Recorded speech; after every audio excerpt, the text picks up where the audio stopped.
Kembali lagi di Cerita Cinta Channel. Jangan lupa like, comment, and subscribe ya. Terima kasih. Setelah aku pikir-pikir, sepertinya kau memang tidak seharusnya mati sekarang. Terlalu indah buatmu bila secepat itu bertemu dengan wanita impianmu, ucap Steve semakin menekan ujung belatinya. Sakit, jangan tanyakan lagi. Namun Hendra masih terus berusaha terlihat tidak kesakitan agar Steve terus menyakitinya dan berujung kematian pada dirinya. Bagaimana kalau kau mengenang dulu masa-masa saat kamu dan ayahku mencintai satu perempuan yang sama? Bayangkan saat dimana kamu dicampakkan dan dibuang begitu saja oleh perempuan itu. Dan sekarang kau bersusah payah ingin segera menyusulnya. Hahaha, bagaimana kalau ternyata dia di sana sudah bersatu dengan ayahku, mengingat ayahku menikahi ibuku karena jebakan. Bagaimana? Tanya Steve dengan senyum semirik di wajahnya.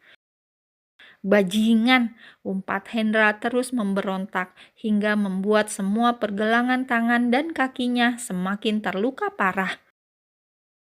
Aku berikan sedikit lagi hadiah untukmu, gumam Steve tajam. Ia kembali menusuk ujung belatinya di beberapa bagian sensitif di tubuh Hendra hingga membuat sang empunya terus menjerit kesakitan. Bukankah kau kemarin mau memakan gadis yang sudah kau anggap anakmu sendiri? Bagaimana bila aku beri hukuman karena dia sudah nakal?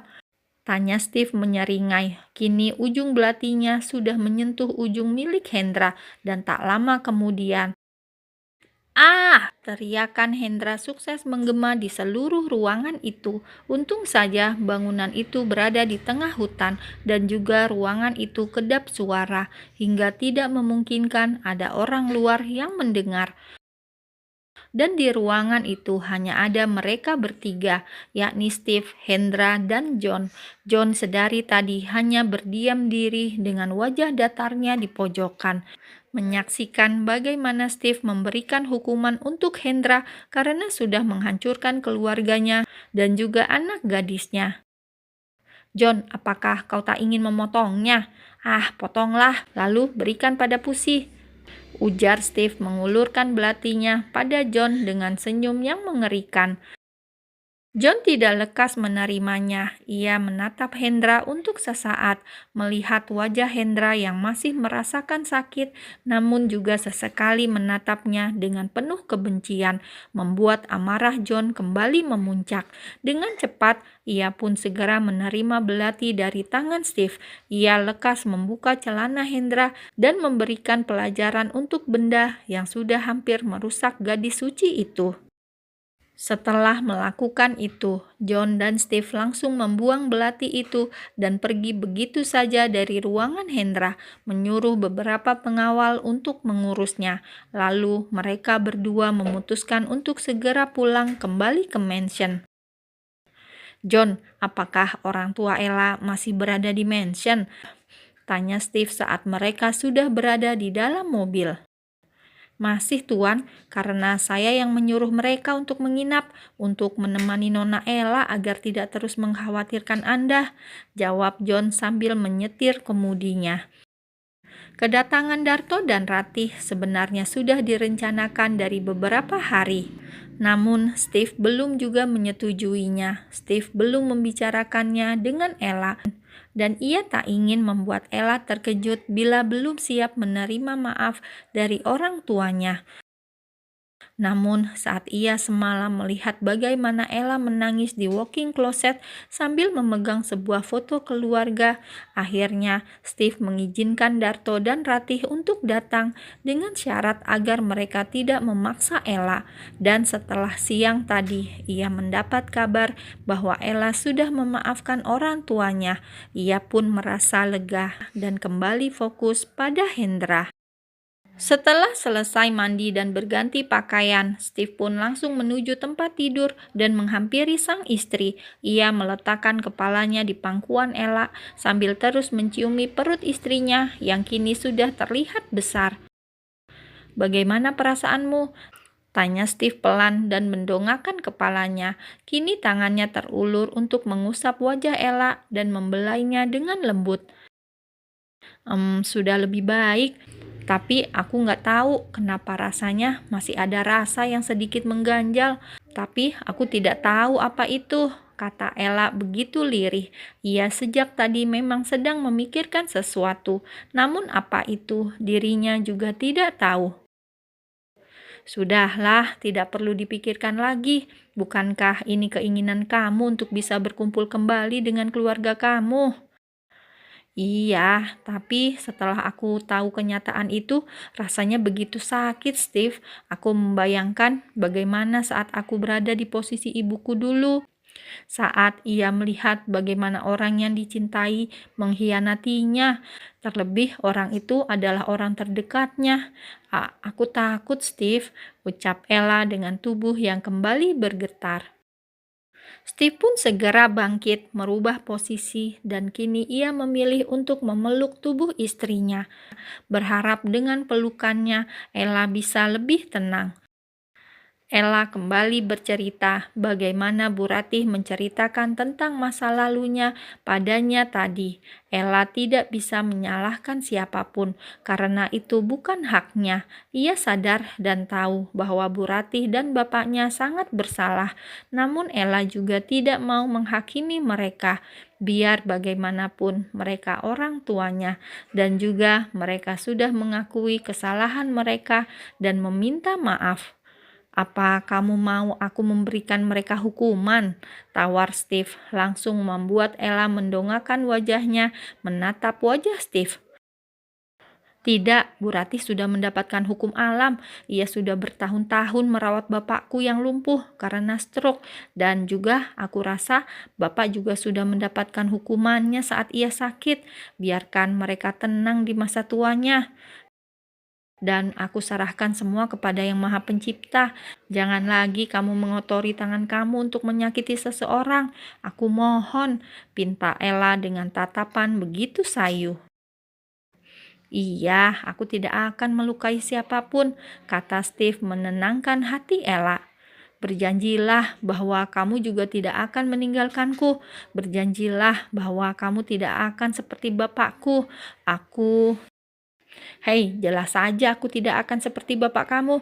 Aku berbeda dengannya. Dan aku tidak akan menyakiti kamu lagi, apalagi meninggalkanmu. Itu mustahil bagiku, kata Steve dan kembali memeluk Ella. Saat keduanya tengah berpelukan, tiba-tiba Steve dikejutkan kembali dengan sesuatu yang bergerak menggelitik perutnya, diiringi dengan suara pekikan Ella yang nampak begitu terkejut. "Kenapa?" tanya Steve sedikit panik. "Kak, kamu merasakannya?" tanya Ella dengan tatapan tak percaya. "Merasakan apa? Tangan kamu?" "Iya, aku merasakan," jawab Steve yang masih belum mengerti. Bukan itu, ini." Ella mengambil tangan Steve, lalu ia letakkan kembali di perutnya yang sudah buncit. "Coba panggil dan rasakan." "Panggil apa? Siapa? Apa maksud kamu, sayang? Aku tidak mengerti," ungkap Steve yang memang benar-benar bingung dengan maksud istrinya. Merasa kesal, Ella pun akhirnya berkonsentrasi mengajak bayinya berbicara dengan tangan yang masih memegang tangan Steve di perutnya. Hingga beberapa saat kemudian, Steve yang juga merasakan adanya pergerakan di perut Ella ikut memekik karena terkejut. Siang itu Ella sangat merasa bosan berada di dalam mansion seorang diri. Sejak kejadian beberapa waktu yang lalu, Jasmine memutuskan untuk pergi dari mansion. Ia memilih untuk melanjutkan kuliahnya ke luar negeri. Namun meskipun Steve mengizinkannya, ia masih terus memantau pergerakan Jasmine. "Kamu mau ikut?" tawar Steve yang hendak kembali ke kantor. Tadi ia sengaja pulang untuk makan siang karena keinginan Ella. "Bolehkah?" tanya Ella antusias. "Tentu saja, asal kamu senang. Tapi aku juga tidak mau kamu terlalu lelah." "Aku tidak lelah, Steve. Ayo kita berangkat." Ella begitu antusias mengikuti Steve ke kantor. Ia sudah sangat bosan terus berada di dalam kurungan istana itu. Kini kehidupan Ella dan Steve sudah dikatakan jauh lebih baik. Semua beban yang pernah Ella rasakan kini seolah lenyap. Beban itu hilang dan tergantikan dengan kenikmatan yang tiada tara. Dirinya tinggal menunggu kelahiran putri pertama mereka. Ya, beberapa waktu lalu, Ella dan Steve sudah melakukan USG dan melihat bahwa anak yang dikandung oleh Ella adalah perempuan. Sejujurnya Steve sedikit kecewa karena ia sangat ingin memiliki anak laki-laki. Namun ia juga tidak terlalu memperlihatkan kekecewaannya. Ia tidak ingin membuat istrinya sedih. Selama di kantor, Ella juga tak banyak melakukan pekerjaan. Ia hanya menonton drama di dalam kamar dan sesekali ia berkeliling untuk melihat-lihat keadaan. Hingga tanpa sengaja ia melihat sesuatu yang membuatnya mengerutkan dahi. Karena penasaran, Ella meminta izin pada John bahwa ia ingin berjalan-jalan seorang diri. Ia ingin mengikuti seseorang yang ia merasa seperti mengenal orang tersebut. John yang mengetahui itu hanya menganggukkan kepalanya. Namun diam-diam ia juga memantau istri dari bosnya agar tidak terjadi hal yang tak diinginkan. "Kok nggak ada?" gumam Ella saat ia merasa sudah kehilangan jejak. "Kenapa dia pergi? Kenapa cepat sekali?" imbuhnya. Ia mengusap perut besarnya, lalu ia berbalik dan hendak kembali ke ruangan Steve. "Apakah mataku sudah rabun? Tapi aku jelas melihatnya. Tapinya di mana? Kenapa aku bisa kehilangan jejaknya?" Ella terus bergumam di sepanjang jalan, masih memikirkan tentang seseorang yang mungkin ia kenal, namun dengan cepat orang itu menghilang.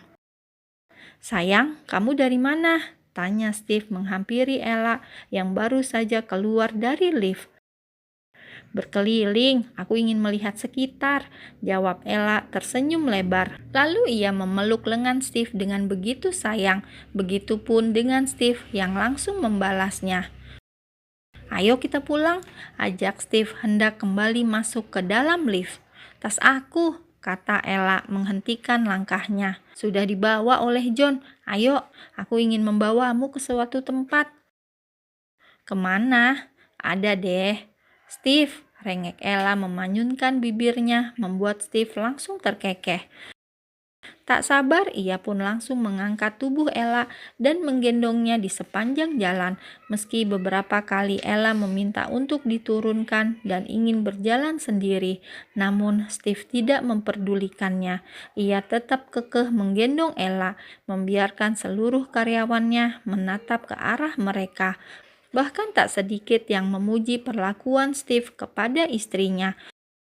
Awalnya semua sangat terkejut, namun semakin lama mereka semakin terbiasa dan kini mereka menyukai sosok Steve yang sekarang.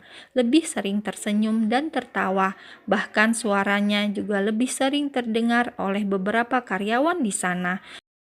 Karena dulu sosok Steve sama sekali tidak bisa tersentuh, hanya orang-orang tertentu yang bisa mendengar suaranya, dan juga untuk tersenyum rasanya seperti mustahil.